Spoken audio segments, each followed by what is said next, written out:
In all my years of ordained ministry, I have carefully, thoughtfully, and studiously avoided preaching on this passage of Jesus' encounter with the Gentile Syrophoenician woman because it challenged me with an unflattering picture of Jesus.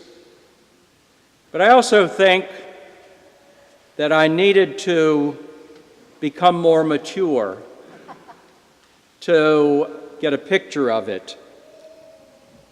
And there's nothing like long years of marriage and parenthood to mature one. Let me recount the story to you because it's so subtle it can be lost, the impact of this. Jesus goes secretly to a Gentile area of what is now Lebanon.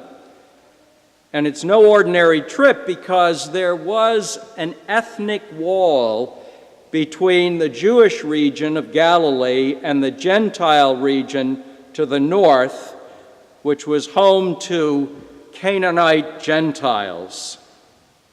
And you must understand that no self-respecting Jew would be caught dead in the area of Tyre and Sidon.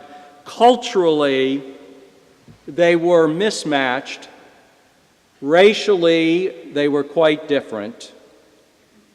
And therefore, religiously, they were also quite different. And that is why we have to scratch our heads at why someone like Jesus would withdraw into this strange and unfamiliar cultural wilderness. And there are hints that he was a little unsettled about it. It would have been an area outside of his zone of comfort. And the hints revolve around the fact that he tried to keep his presence there a secret, but he wasn't very successful in that. And a desperate mother finds out that he's there, and she accosts Jesus, begging him to heal her sick little daughter. You know, when your child is sick, it's amazing what you'll do as a parent to get help wherever you can get it. And it's amazing the courage that comes your way. Well, we expect the usual kindly Jesus we find elsewhere in the Bible, where he was healing and doing ministry within his own cultural setting and zone of comfort. But this is a Jesus we do not know, but we must contend with. For his response, and let me say it out there, is cold, racist, and utterly lacking in compassion. What happened to gentle Jesus, meek and mild? Because what he responds to this woman who is in need with this sick child is, let the children be fed first. He means the children of Israel, means the Jews. Let the children be fed first, he says to her dismissively, for it is not fair to take the children's food and throw it to the dogs. And the word dogs is a diminutive, the little puppies. And it's not meant as a compliment to that sick child. He's calling her sick child a dog. And dogs in those days were rarely seen as cute little pet-like animals. They were dirty, mangy, scavenging creatures that you didn't want to have around. How do we deal with the fact that Jesus devalues and shames this woman, and devalues and shames and tries to ignore a sick child? It would not have played well on the media of today. One assumes that Jesus sees her through eyes well formed by the cultural and religious bubble and landscape in which he has been raised. and exercised his ministry up until this point. It seems he sees himself and his mission as limited to his cultural and ethnic group, which this woman is in no way a partaker of. His views are well settled, his mind is made up. But here's the miracle. This mother, this gutsy woman, is not going to be dismissed. "Sir," she says, "even the dogs under the table eat the children's crumbs." And I thought, for years I read that and I said, why did this get such a reaction from Jesus? Well, it's hard for us in this century to comprehend how extraordinary her response is and what a transformative moment it creates for Jesus. First, she is a woman with no legal rights, expected to be quiet and subservient. She stands her ground and refuses to be pushed aside by a man. That would have been extraordinary in that time and that culture. Secondly, she is a Gentile woman who has the audacity to contend verbally with a renowned Jewish rabbi. That would not have been a way to make friends and influence her peers. Third, by doing what she is doing, she is risking attack and social ostracism. And he could strike back. She could be arrested and face punishment. She is risking everything in this encounter. And in so doing, she becomes, for a moment, the rabbi. The tables are turned on Jesus. She becomes the teacher of faith. She risks everything out of love for her child, but also out of faith that despite his dismissal and cruelty, this Jesus could heal her child. She had the eyes to see. And Jesus suddenly sees her. For saying that, you may go. The demon has left your daughter, he says. In the book of Matthew, there's an elaboration on that. Not in all Israel have I seen faith like this. In that moment, his cultural and ethnic blinders fall away. His racism falls away. And Jesus is converted to a larger, more inclusive vision of the commonwealth of God. And he sees her with new eyes. That's the miracle. He doesn't stay where he is.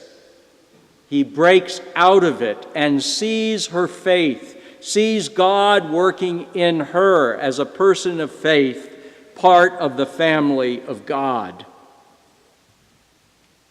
The power of this story changes our understanding of what being God's Son means. Not an unchanging perfection that gets everything right all the time, but one who can be transformed and see with new eyes, one whose faith and love embodies the willingness to see afresh and anew and to have his mind changed. Or in more traditional language, to repent of the perspective he once held. This interchange between Jesus and the Syrophoenician woman is full of promise.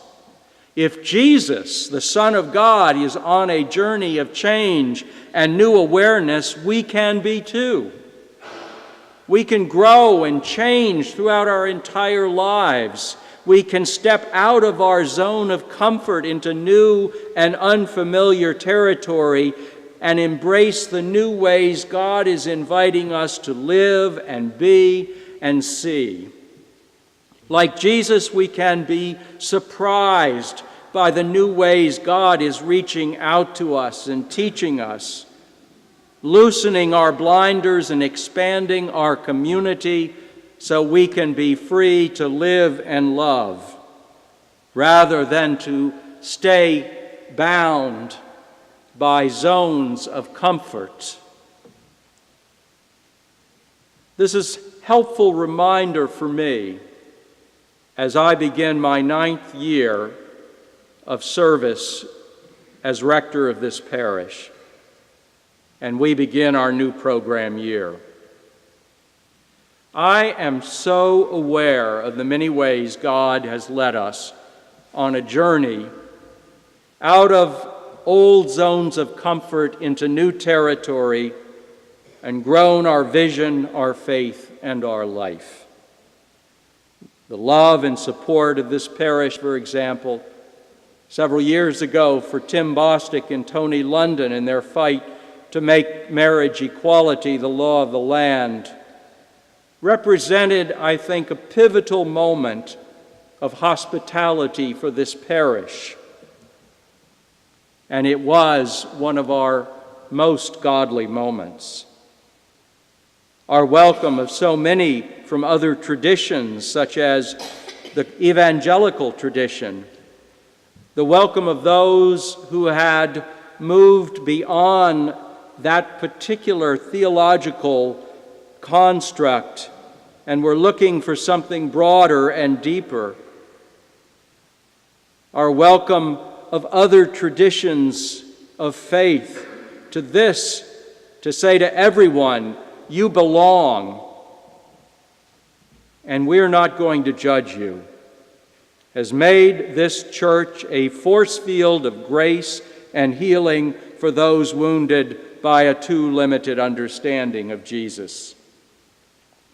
Our willingness to take the long journey toward preserving and reimagining our beautiful church as a place not just for us to be protected from others, but a place into which we welcome the entire community, in which we lower the threshold between this church and those outside, is changing us and helping us to grow. Our welcome and empowerment of new generations of leadership with different perspectives and understandings of the world has made us flexible. And as a result of that, I'm a very different person now than when I arrived. When I arrived, I was the next to youngest on the staff, and now I'm the oldest and proud of it.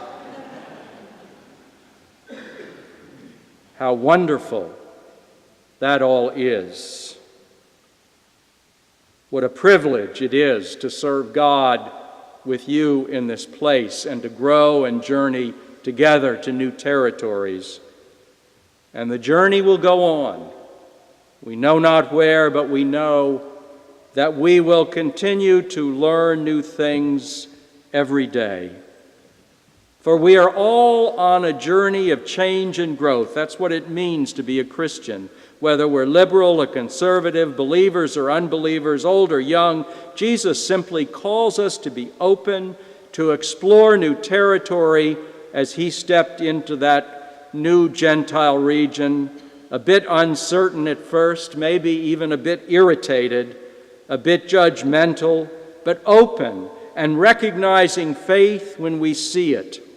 Who knows what lies ahead for us, but whatever it is, we know that old blinders will fall away as we learned new expanses of God's kingdom of love. Amen.